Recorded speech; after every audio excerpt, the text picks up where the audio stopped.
Bistado ang driver at konduktor ng isang bus na biyaheng Monumento PITX dahil tila nakadroga umano. Mismong pasahero pa nila ang nakakita sa iligal na droga, pati mga drug paraphernalia. Balitang hatid ni EJ Gomez. Ang pampasaherong bus na ito na biyaheng Monumento PITX ginalugad ng mga otoridad dahil sa sumbong na tila sabog umano sa droga ang magkapatid na driver at konduktor.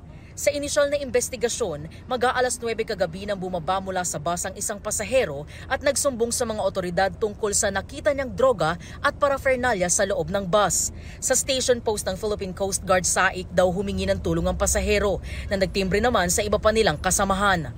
Na-alerto yung ating trupang SAIC together with our PCG contingent sa SAIC. Sinundan namin yung tawag ng security guards. Nang magsakay at magbaba ng pasahero ang bus sa Ortigas Station, sumakay ang ilang tauhan ng PCG SAIC para i-check ang bus. Doon nakita ang isang sachet ng hinihinalang shabu at mga drug paraphernalia. Nang makarating sa PITX ang bus, nilapitan ng mga otoridad ang driver at konduktor. Nandoon naman po yung item together with the paraphernalia. Doon makikita mo siya coming from sa malaking sachet, parang inuunti-unti, ito na lang yung natira. Tuliro raw ang dalawang lalaki nang lapitan ng PCG personnel para kausapin. Itinanggi nilang kanila ang drogang nakumpiska. Hay na hay ka. Ha? Ako pa talaga yung hay. Tulog na tulog nga po. Kahit i-test mo po ako. Hindi lalabas na nakadroga ka? Hindi po. Malabo. Sabi ginamit niyo daw yung drugs. Ha? Ginamit niyo daw yung drugs. Hindi Giit naman ang kapatid niyang konduktor. Wala po kaming alam dyan. Hindi po sa amin yun. Hindi kami gumagamit. Yun lang. Hindi ako matras sa drug test, ma'am.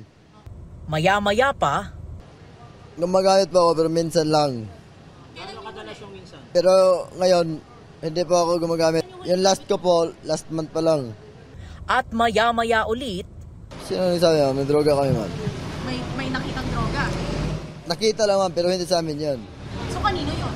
Iwan ko lang po, ma'am. Ayon sa PCG SAIC, dinala ang bus sa LTO para sa pagpapatuloy ng investigasyon, kasabay ng formal na drug testing sa driver at konduktor ng bus.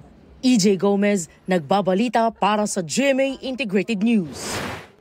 Kapuso, para sa mga maiinit na balita, mag-subscribe sa GMA Integrated News sa YouTube. Sa mga kapuso naman abroad, subaybayan nyo kami sa GMA Pinoy TV at sa www.gmanews.tv.